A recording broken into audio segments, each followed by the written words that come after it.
Welcome everyone to F1 Nation. My name's Tom Clarkson and my teammate this week is Natalie Pinkham. Pinks, how are you? Yeah, we're back. I had serious FOMO listening back to the podcast last week, but back in the groove. Sad not to have Damon with us. Can't have it all, can we? Can't have it all. He's busy on the golf course. But look, what have you been up to since we last spoke? Funnily enough, been on the golf course. I have actually taken up golf, would you believe it? I have got 5 months to learn golf. I've never once hit a golf ball in my life.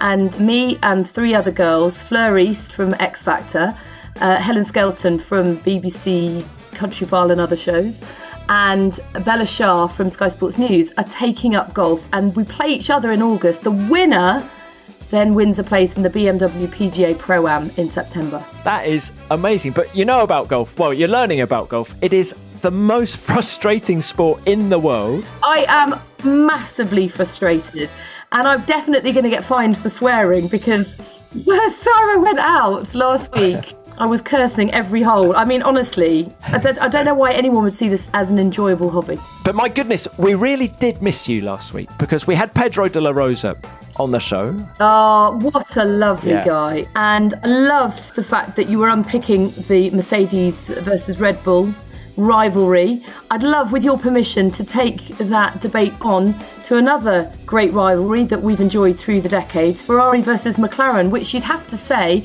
after the evidence of Bahrain, looks like heating up in 2021 as well. Permission granted, Paints. And hasn't it been one hell of a rivalry? Go! And Senna sprints away, but Alain Prost takes the lead. It's happened. Senna is trying to go through on the inside, and it's happened immediately. This is amazing.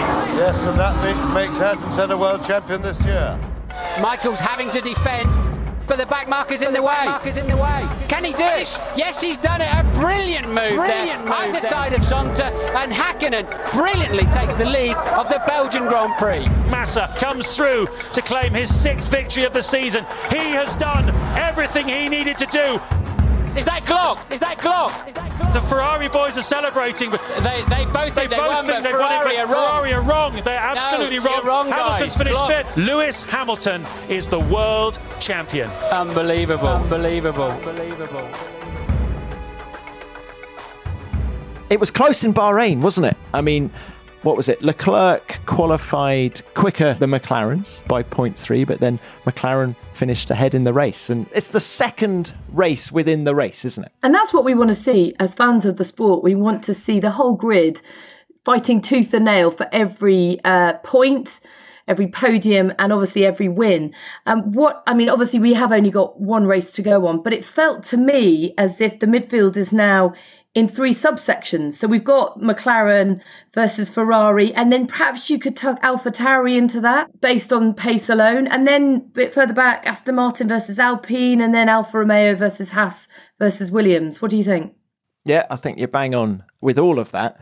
But when it comes to McLaren and Ferrari, what I want to know is, where are those teams going to allocate their resource for this year? Are they going to focus on 2022, or are they actually going to put some resource behind this year to get that 3rd place in the World Championship? And that's a big decision for the technical guys to make. It's a huge decision. And, this year matters. Every year matters. P3 matters in the constructors. I mean, that's a question I'd love to put to the teams, and no doubt we will. Why don't we talk about some classic rivalries between McLaren and Ferrari? Because, Mercedes and Red Bull are newcomers to the sport by comparison.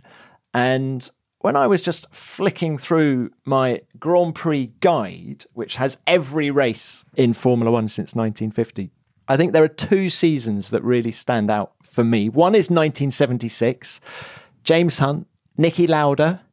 I was 1 at the time, so I don't remember it obviously at the time, but it was just a great battle. And we saw Niki and James, great mates, but the rivalry between McLaren and Ferrari was as intense. Everyone goes, oh, back then it was more of a gentlemanly sport. No, it wasn't. They were in the courts arguing about wing sizes after the Spanish Grand Prix. And then, of course, Niki has that horrendous accident at the Nürburgring. James then goes on and wins, and then they go into the final round and Niki withdraws. I mean, it was, as the movie Rush, told so beautifully, just one of the iconic seasons. Iconic is exactly the word. And I think we look back with rose-tinted glasses to an extent. When you haven't lived through it, you look back with that sense of romantic nostalgia. But yes, of course, watching Rush just made you feel a massive sense of pride about the sport.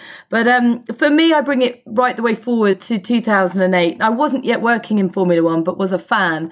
And those images, again, iconic now, since the dust has settled and we've moved forward, of Massa's family celebrating in the garage, and then the realisation came over their faces and the absolute heartache when they realised the World Championship had slipped through their fingers. And in 2011, when I did come into the sport with 5 Live, I remember going to the track in Brazil with Timo Glock because he was part of our team for that race. And he said, it's pretty dangerous to be travelling in a car with me in these parts. And I hadn't realised until I got there, I didn't realise just how passionate the Brazilian fans are and how much they blame Timo Glock for the pain they endured that day and for many years. The paddock after that race in 2008 was just incredibly emotional place to be, because obviously you had Hamilton celebrating his first World Championship with McLaren at one end of the paddock, and then the fans were booing Timo Glock. I happened to bump into him as he was sort of in and around the Toyota area. And there were people in the Paddock Club. The Paddock Club is above the pits, or it used to be back in the day at Interlagos. And they were booing him. And it's a pretty intense place at the best of time, isn't it? It's a very squished up paddock. You're kind of on top of each other. And you sense the passion and commitment of the fans. But I can only imagine in 2008 how full on that would have been. But it's kind of pantomime-esque, isn't it? They need a villain and a hero. But I mean, you have to say, my heart still aches for Felipe after that, even though I'm a proud Englishwoman. And obviously that was an incredible moment for British motorsport, seeing Lewis take the championship. And in a second, we will have Felipe Massa's race engineer from that very race, Rob Smedley. And it's also mad, isn't it, that the last Ferrari world champion was Kimi the year before in 2007. And McLaren haven't won a Constructors' Championship since 2008. So it's been a long time. And they ain't going to win it, either of those, this year. But it's great to see the battle between them, isn't it?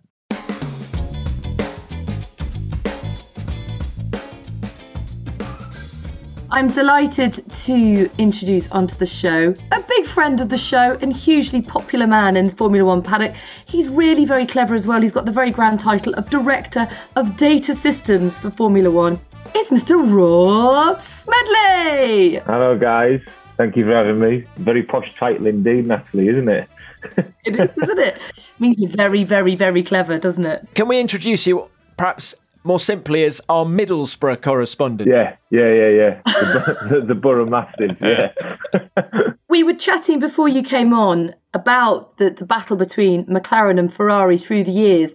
Interested to get your take on where you feel they're at this year. I know we've only had one race so far, but what's your assessment of their competition with one another? Well, it's definitely a lot closer, isn't it?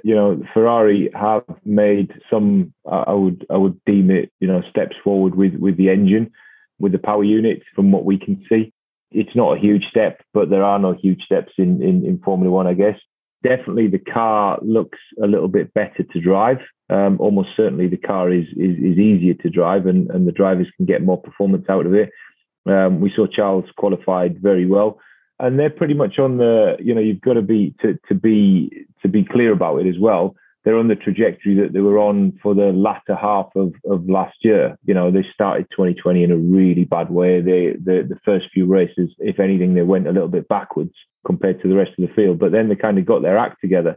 But it's a big ask, isn't it? Because they started from so far back for such a big team that it's going to take them a long time to get to the front. They're cognizant of that themselves. They've mentioned that themselves as well in the media. But they are on the right trajectory. And we saw where Charles qualified and how they were able to race in Bahrain. That's continuing. McLaren, on the other hand, all power to them, to be honest. This is a team that were back where at the back of the midfield, it's not even worse. They're one of the worst teams going back some years. Changes to management, changes to approach. They're just doing a better and better job. They've got two really good pedalers in there now. And, they're also finding themselves at the front of the midfield. That Mercedes power plant is going to be all important. But the car's good as well. They're finally, well, not finally, it's been a good few years now, a good 2-3 years that they've really started to get the car on song.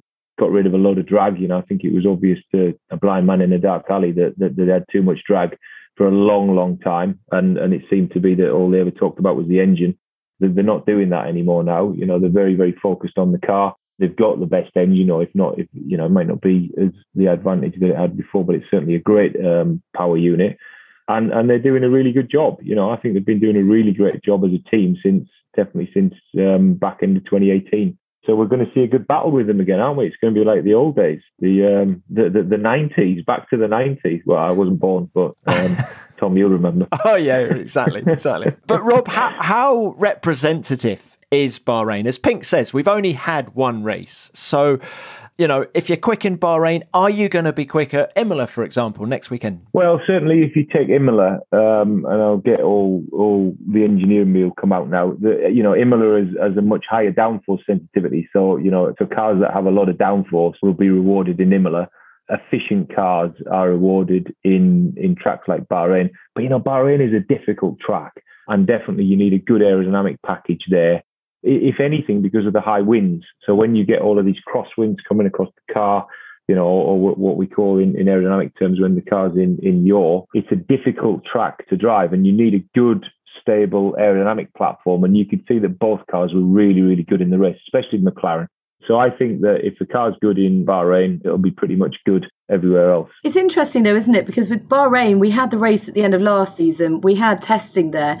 And so actually, it feels like going to Imola is more into the unknown. Obviously, we had the 2020 race there. We had limited time, though, because it was only a 2-day race weekend. Before that, only Kimi had driven at that track before. So how much of it is going into the unknown for not just the drivers, but the teams as a whole? Can I just, let me just get the door, because my dog is scratching on the door. Desperate to be let in. Come on, then. Oh, she looks very pleased to be involved. Rob, what breed is she? I don't know, Tom. She's a dog. The kids wanted her. I guess we've had that weekend, as you mentioned. That I think that the teams are going to be fairly well. What rookies have we got apart from Mick Schumacher and Mazepin and Tsunoda? Yeah, thank you. Yeah. The rookies, they're going to have to learn it a little bit, but the teams will have picked up a huge amount of data in that when they were there last year. So I don't think that there's going to be much of an unknown. It's such a different track. This is what I remember talking to my old mate Ted Kravitz about this, saying that, everybody, all the people who were there back in 2006, wasn't it? Back in 2006, they're going to have an advantage, the teams or whatever. And in my mind, I said, absolutely not. The cars have moved on so much since then that it's going to be a different track. And it is slightly different in places anyway. But, I mean, goodness me, to use a polite term, the cars are fast around there now. The cars are really, really fast. I mean, you see them come into the chicanes, and it's just incredible how fast they are at that turn 1-2. It was almost breathtaking when I saw it last year. I went down there and watched it, and it was just I'd never seen the car. I was just like kind of shocked. They were back on the throttle before they were off the throttle, if that makes any sense. And it didn't used to be like that in the old days. There was so much, we've only gone back 10, 15 years, but the cars were so much more of a handful and so much less downforce and so much more difficult to drive. They're just physical, these things. They're just brutal, which is why when the young guys come in, like Mick and Nikita, it takes a bit of getting used to, especially at big circuits like that. Silverstone, Suzuka, Imola in those big corners. It takes getting used to for them. Yeah, but Ferrari have got young guys as well, haven't they? Both Carlos and Charles. I mean, how much are they going to miss the experience of someone like Sebastian Vettel? I don't know. I mean, we think of Carlos as being young. You'll probably hate me for saying this. We think of Carlos being young, but I mean, he's been doing it for a good while now, isn't he? I mean, him and Max, you tend to forget how long they've been doing it. It's got to be 6 years, hasn't it? Something like that. Yeah, this is number 7, yeah. Right, so Carlos has been doing it for a long, long time. I think that he's already got a mature head on his shoulder. Charles is developing as a driver still. He's the real deal. There's no doubt about it. And the team is definitely, focused on him.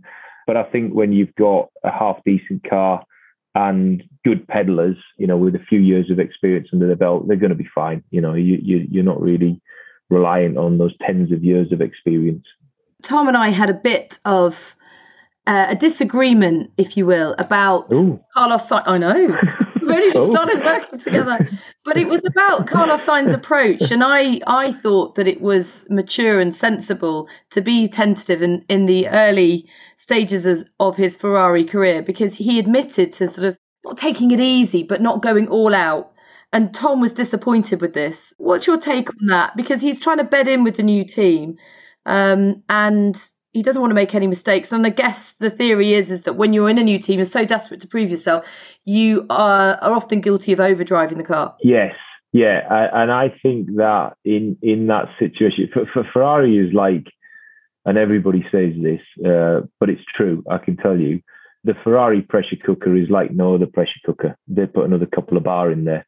It's really, you're constantly, especially the people who are in the public eye, you're constantly in the spotlight. There's no getting away from it. And when things start to unfold, they can unfold really, really quickly.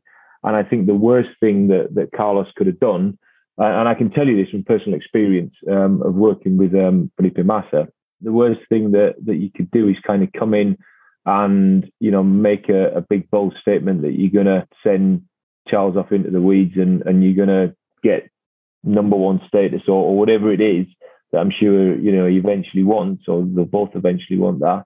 Because if that doesn't work, the pressure just mounts on you and it becomes almost insurmountable, the task that you got in hand.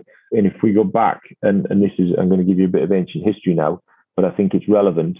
If we go back to when Felipe first started as an official driver in Ferrari, he made the big mistake between him and I guess the people around him at the time that he was going to come in and he had to match Michael. Michael Schumacher, 7 times world champion. The lad's not a slouch.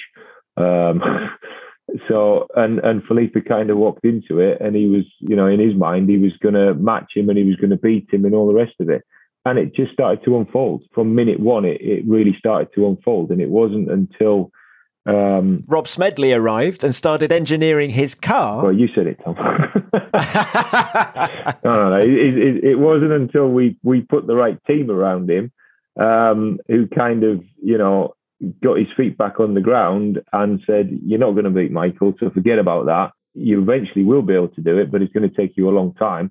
But we're going to start working on a really structured approach and put a lot of process behind it and use your raw talent to actually get you out of the situation you're in, that we started to make progress. And I think that if Carlos had gone off on the back foot, they're a tough crowd to please, the Tifosi. They either love you or hate you, and everybody who's worked there will tell you that. Sometimes you walk down the street and people will literally come up to you and hug you, and they're almost like shaking to be in your presence. And the same people 2 weeks later will spit on the floor when you walk past. Literally.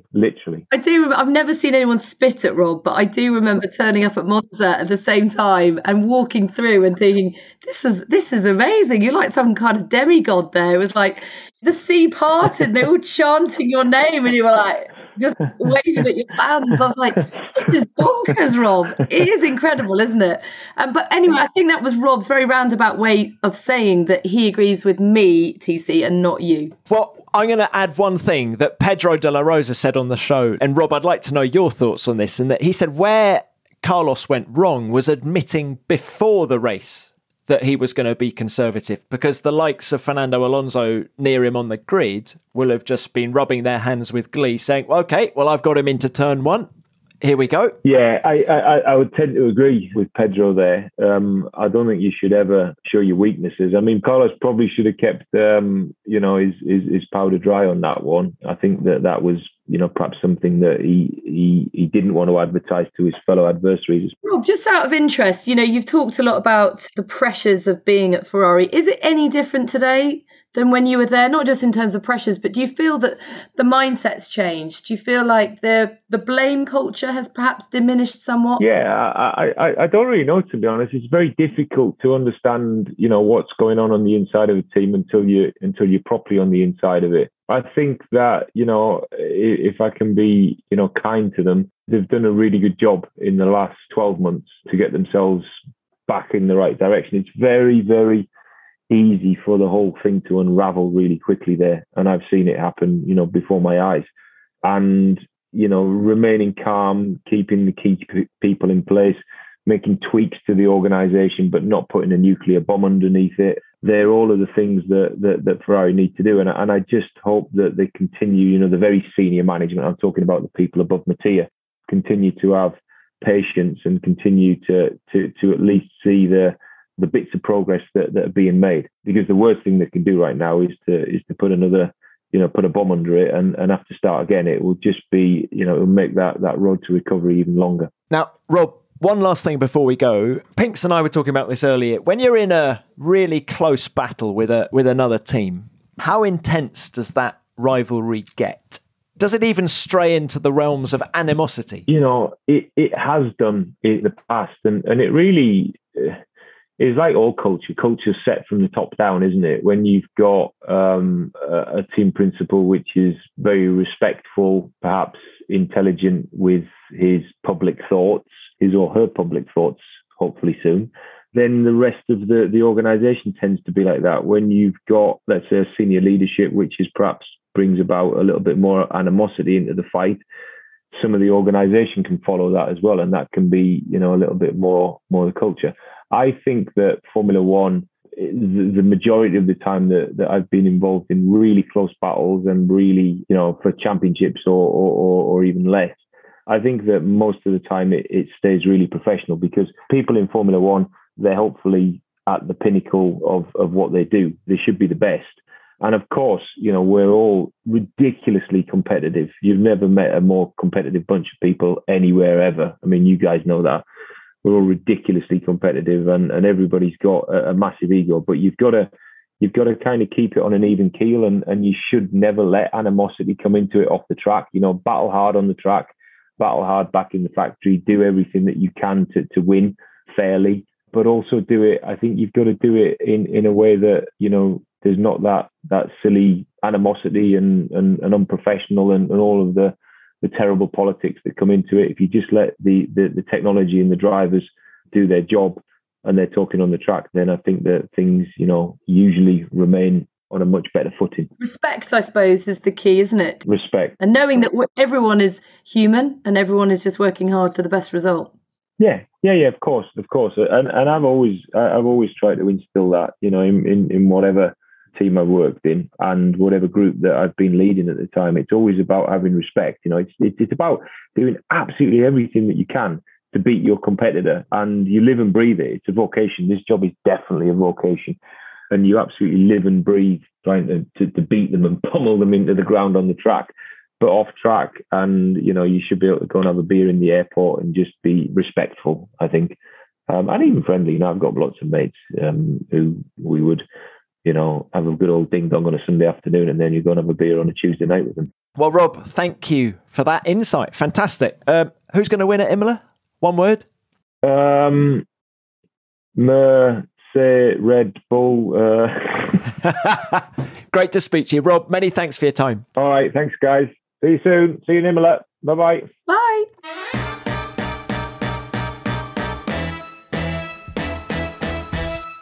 Just before we move on, we've got a short message for you now that the 2021 season is underway. If you're looking to upgrade your race weekend experience, then look no further than with a 7-day free trial on F1 TV Pro, only available in select territories. So please do check the website for more details. F1 TV Pro subscribers can stream every track session uninterrupted, live and on demand, and with full control. So you enjoy exclusive features such as the pit lane channel, onboard cameras, and the pre-race show.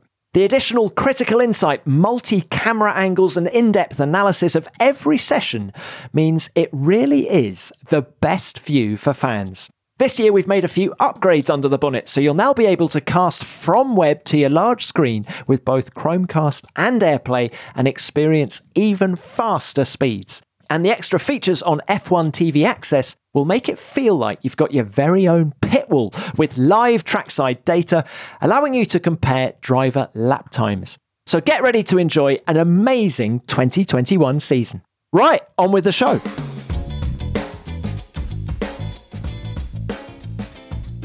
Let's throw it forward to, I didn't even know what this Grand Prix is called. It's got a very, very long name, hasn't it? Is it the Emilia-Romagna something Grand Prix, isn't it? But very much looking forward to returning to Imola. I love the place. Do you love it? Well, I have to tell you, this will be my first ever time at Imola. Oh, wow. I'm really excited. I've never been before. It's obviously steeped in history. As a Formula One fan, it's kind of an iconic destination. And it's a driver's circuit. It's faster than Bahrain, I gather, and mistakes are punished. It's a very different proposition. There's no runoff areas. We won't have the track limits debate in the same way that we did in Bahrain. But yes, I'm really excited about it, and I think we've got plenty to look forward to. But in the immediate term, what we've got to look forward to is introducing Davide Valsecchi into the chat. Here he is, our Italian correspondent. Ciao Natalie, ciao. Ciao. Hi. Let's say buongiorno principessa. Brava, buongiorno principessa. Ciao, un piacere. It's a pleasure. It's always good to see you. First of all, how are you? I appreciate the haircut. Was that a home job, lockdown chop? Yeah, why? It's not completely straight, right? Yeah, home job. You're right. Pleasure to be with you, and I'm looking forward to the race in Imola, because last year was spectacular, and I'm a big fan of that track. I love to race in there, and last year was perfect, the race there, and so I'm very happy that Formula One bring back to Italy again. Now, Davide, Natalie's just told us that she's never been to Imola before. So if there's one corner she needs to go out and have a look at the cars going past, which one would you say? Now, the name are all Italian, so not easy for you to remember, but it's Acque Minerali. Acqua Minerali. Yeah, that is like, I don't know, spring water, I think, something like that. And yeah, that corner is amazing because it's downhill, then right, and the changing of camber of that corner, and you go in uphill. So it's something fantastic. Acqua Minerali. What about Rivazza, though? Come on, that's a great one. Downhill, braking. I mean, Nats, there are so many corners. You're going to have to say to the guys at Sky, sorry, lads, I'm going to miss this session because I've got a whole racetrack to go and look at. Yeah, you're right. Is one of the circuits that made the history of Formula One. So every time you get in there, you have this special feeling to be part of something that, make the history of motorsport. So is sensational to race there, and to be honest, in the past was not famous to have a really enjoyable race because it's not easy to overtake. But last year was different. We had a lot of fun. Probably also the safety car. Did you remember the race? Safety car close to the end made the race much more interesting. And so we are happy to be there. How difficult a track is it from a driver's perspective? Not easy at all. I remember last year, some of the drivers never raced in that circuit. And I remember that Bottas went there with a normal Mercedes car just to have some laps and to bring back some memories of the corner. It's not an easy one because the new circuit are easier. Consider the asphalt escape road. You have a lot of space. Here you have always grass and gravel immediately after the track and the white line. And then you have barrier not so far away. Did you remember Russell, that is a phenomenal driver? No, last year showed us some race before when there was the Formula One Grand Prix in Imola. He had the huge mistake. Did you remember? He warming up behind the safety car. That for the driver is the worst of things that you can do. So also if you are an extremely talented driver, you can have some big mistake that can compromise your race and your weekend there. Now, Davide, we've been discussing the battle between Ferrari and McLaren so far in the show. As our Italian correspondent, give us the Italian perspective on what Ferrari are doing this year, what the mood is in Italy about the racing team. Yeah, the mood at the moment is positive. First of all, because Carlos Sainz joined the team, and it brings, joy. He's extremely happy to be part of Ferrari. He was dreaming to be a Ferrari driver, and he has this type of character, this type of mood that is always happy, always smiling. He works very hard with the team and makes the team looks like a family. So, good point that is very positive is Sainz. Because if you consider only the position of Leclerc, if Leclerc ended up the race in 5th position, it's okay. He's not extremely happy. He was used in 2019. He had 7 pole position during that season, 3 victories. So for him, 5th at the moment with Ferrari is not enough. For Sainz, everything that he can show that is positive, he take it in the right way. So Sainz, positive. And then they improved a lot from the last year. So it seems that checking the data and checking the results of every teams, seems the Ferrari is the one that lost less with the changing of the regulation. So it seems that is the team that most improved from 2020. So at the moment it's positive, but they have the aim and the goal to reach the 3rd position in the Constructor Championship. That is not easy at all because McLaren with Norris improved a lot. With Ricciardo, that is a winning driver. Not easy to beat them. But I guess the only way is up after 2020. Such a terrible campaign for Ferrari, the worst in 40 years. And it does feel as if there's a new impetus there with Sainz. It felt as if Sebastian was just sort of treading water until he left the team. And it really needed the shot in the arm of a new driver with new energy to come in. Yeah, agree with you. And then he's young. He didn't got any victory yet.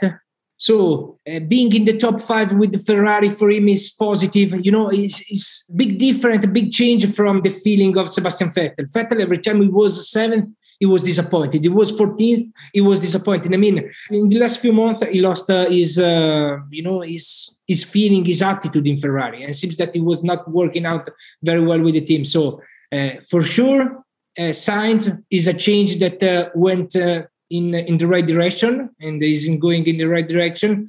Then we need to check it out the car because the engine is improved and every driver that is racing and is testing with Ferrari is saying that the engine, he had a big step.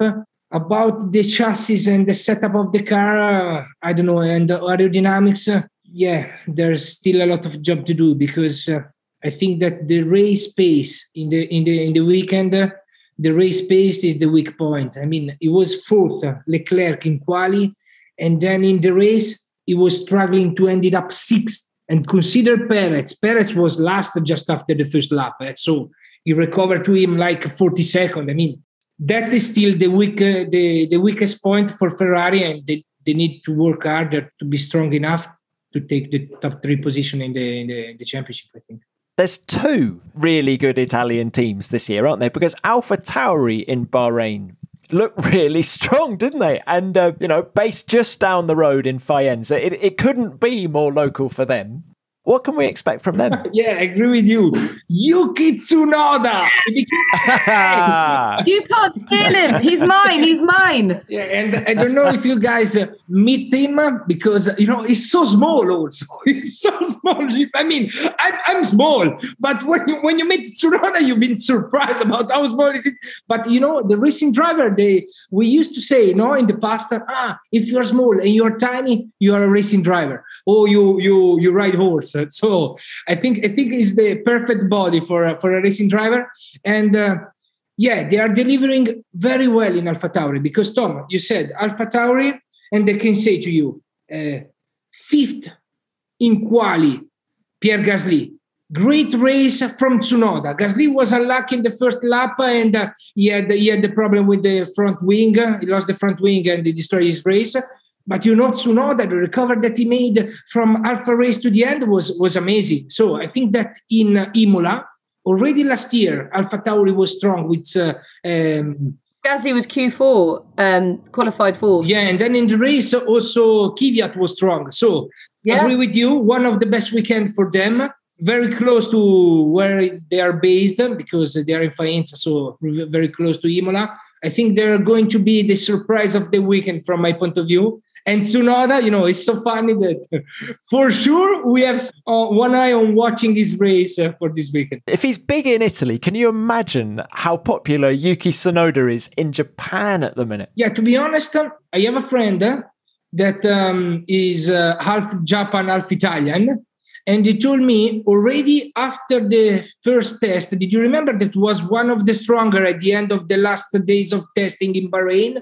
But he was using the DRS in a strange way, was open the DRS everywhere. A bit out of the rule, but was on top of the list, I think third or fourth. Already was in the first page on the sport newspaper in Japan. So, I think he's going to be a great star and a local hero there in Japan for sure. And it makes me so sad that Honda are pulling out, because you just think, wouldn't it be wonderful if they could cling on to the coattails of Yuki Tsunoda and create this Yuki Honda, I'm not saying domination, but just such a wonderful story, isn't it? Yes, strange. To be honest, when the news appears last year, I was thinking that they were going to change their mind in Honda, no? I said, no, if the engine is so strong and they are competitive and they are fighting for the championship with Verstappen, they are going to change their mind. But then we realized this year that, they have already agreement with Red Bull, and probably Red Bull is going to continue the development of the engine in the future. So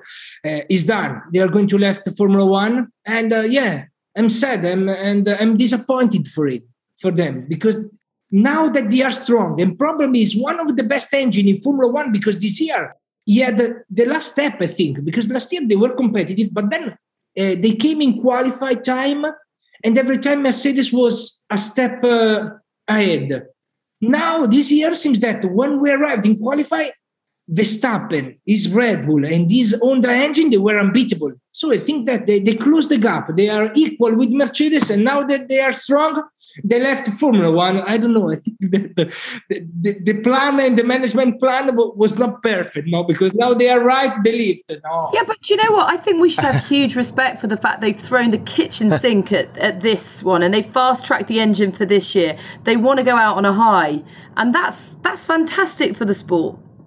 Yeah, Tom, I don't know your point of view, but I'm not surprised. Well, we've been there before, haven't we? 2008, they were cooking something wonderful in all the wind tunnels in Japan, both at Sakura and in the UK. Of course, 2009, they win the championship, but badged as a Brawn and a Mercedes engine. Yeah, I agree with you. And then, guys, we know some Japanese person, no? And some Japanese guy from the Formula One board.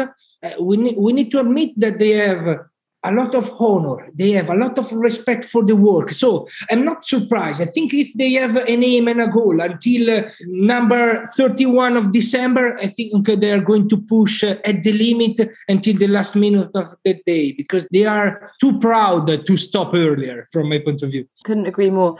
Okay, let's get a prediction then from you, Davide, as to who will win in Imola. Actually, can I have the whole podium, please?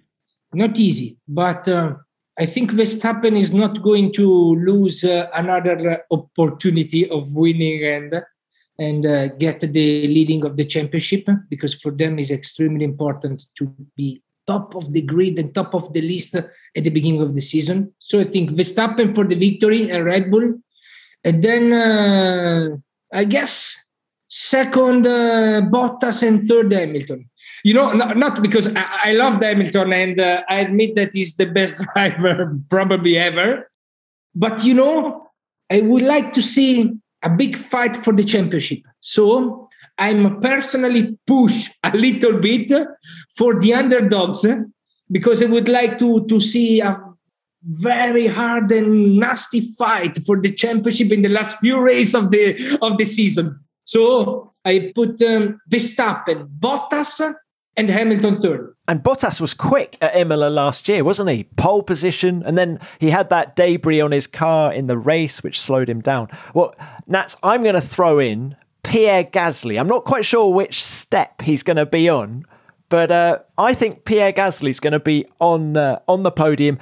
Perhaps Max Verstappen P1, Hamilton P2, Gasly 3. There you go. Go on, Nat. What do you think? Oh, I quite like the sound of that podium.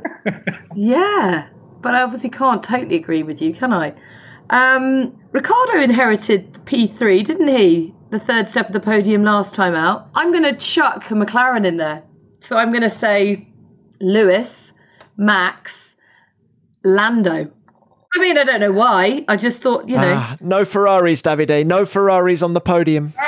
They're convinced that they can put one car on podium, but, if the contenders and the rivals, they deliver 100% of their potential, is almost impossible for Ferrari to get there. We are forgetting Perez at the moment, guys. Because, we have Perez that is not 100% with the car at the moment. Probably is not good enough to deliver the result in quali. But we saw in Bahrain one of the best races of the field, and so many overtakes, no one mistakes, and that race was amazing. I mean, was a podium delivery for sure. So we are forgetting Perez. But I agree with you, Natalie. This year, Lando Norris, from my point of view, looks special. Yes, by side Ricciardo, for me, a winning driver in Formula One and one of the best of the grid. But Norris, he has something special. He couldn't not deliver it in quali, but then what a race. I mean, this year he has the speed in his blood, I think, and he's keep improving. This man can be one of the men for the title in the next few years. Huh? Do you know, it's interesting about Perez because he's allowed a kind of grace period, if you like, to bed in with the team, as you would say for Daniel at McLaren, for Carlos at Ferrari, for Seb even at Aston Martin. But I feel like he's ahead of the curve already. We thought that it would 2 or 3 or 4 races before you really saw a great race performance. As you say, he got driver of the day in Bahrain. Quali was more difficult, but wow, did he come good in the race. And I think he's going to settle in very well to that team and be a great teammate to Max Verstappen. Agree with you. And Tom, we need also to consider that mentally is in a perfect position, Perez, because no one is expecting anything special in qualifying from you in comparison to Verstappen. Everyone is saying he's already beaten. But then in the race, he has this spirit and this characteristic of strong pace, hard to be overtaken, good attacker. I mean, he's the perfect man to match up for the 70 or 80 laps of the race distance in Formula One. And great management of the tyres. He's fantastic in managing the tyres. I mean, I think he's the perfect man to be by side Verstappen and to give a huge help to Red Bull. That he lost in the last few years the support of the second driver. With Perez, I think they took the aim and the goal. No, they solved completely the problem. As long as Perez doesn't let Max Verstappen's pace in qualifying get to him, because I think that has been the unravelling of all of Max's teammates before. So as long as he accepts that he's slower. I think he's too long in the tooth for that now. I think the problem with the Red Bull driver programme is that they were seeing young talent and plucking them out too soon and throwing them into the cauldron that is the full senior team. And it became something of a poison chalice. It became like a self-fulfilling prophecy. Oh, you're never going to out-qualify Max Verstappen. You're never going to outrace him. And such huge pressure. Pierre Gasly publicly said that he didn't have the support that he needed when he was in the team. It is very much Max Verstappen's team, but I feel like Checo was nearly out of the sport altogether. So he's coming at it from a completely different perspective, much calmer, much more considered, and much more experienced. You're right. Very mature Perez. And, is the last big chance of his career. At a certain point of last season, he was out of Formula One. I mean, when they told me this story, it was a surprise. I respect Vettel. He won 4 titles, 4 World Championship. But last year, when Aston Martin chose Sebastian Vettel instead of Perez, I thought, that is crazy. I mean, they have one driver that is delivering so well. Why substitute him? Okay, then we realized that was for imaging to change the consideration of the team. But Perez out of Formula One was something unupsetting. And I'm extremely happy that Red Bull took him because he's already showed just after one race that he's deserved that place and he can be very helpful for the team. Fantastic insight, Davide. Before you go, what is the lockdown situation in Italy at the moment? Yeah, good point. If Nat and I are going out to dinner, are we even allowed to meet up? No, because it will be not easy at all in Imola because at the moment we are in a red zone. That in Italy it means that out of work condition you cannot go to the bar because they are closed, restaurant closed, commercial center or mall closed.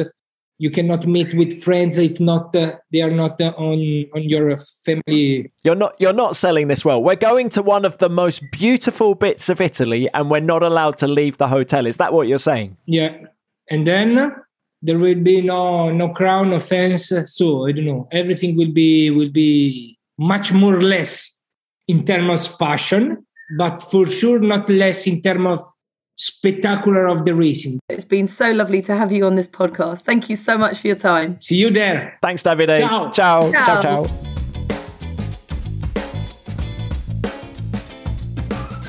Wonderful to have Davide on the show, but let's hope there is an Imola Grand Prix in 2022 because yes, it's a wonderful racetrack, but it is so beautiful there. And if it's your first visit, I really, really want you to see some of the little villages around the track. A place called Brigisella, which is up in the hills, and it's very old and best pizza I've ever eaten, and it's just gorgeous. You're not going to get any of that this year. So let's hope, Stefano Domenicali, if you're listening, we need another Imola Grand Prix. And I know you, Stefano, love that place because you used to work there. Well, to be honest, I haven't heard anyone speak badly of it. So maybe it could be a permanent fixture on the calendar going forward.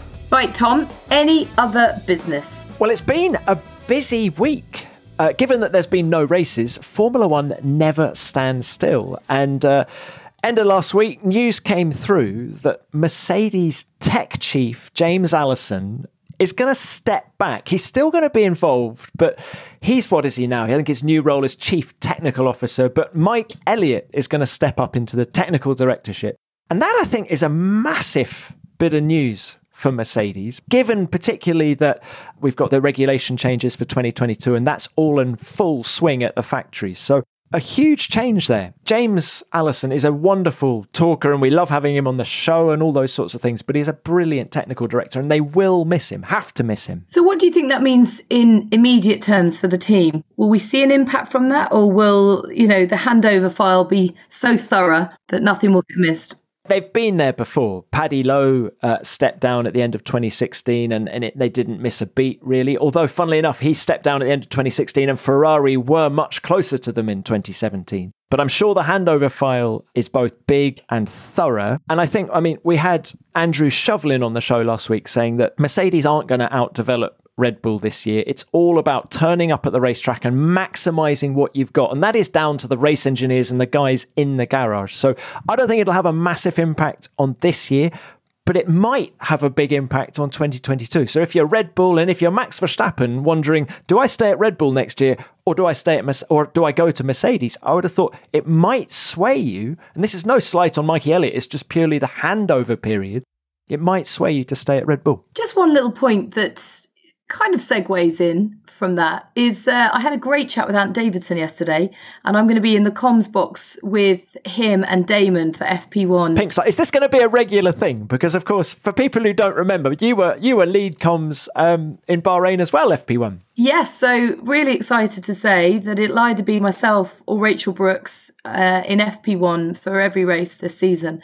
And we want to treat it like a conversation and ask the questions of the experts that hopefully the fans want answering. But one thing that Ant told me was the emphasis on the sim this year is greater than ever. And he put a massive stint in last week on the simulator.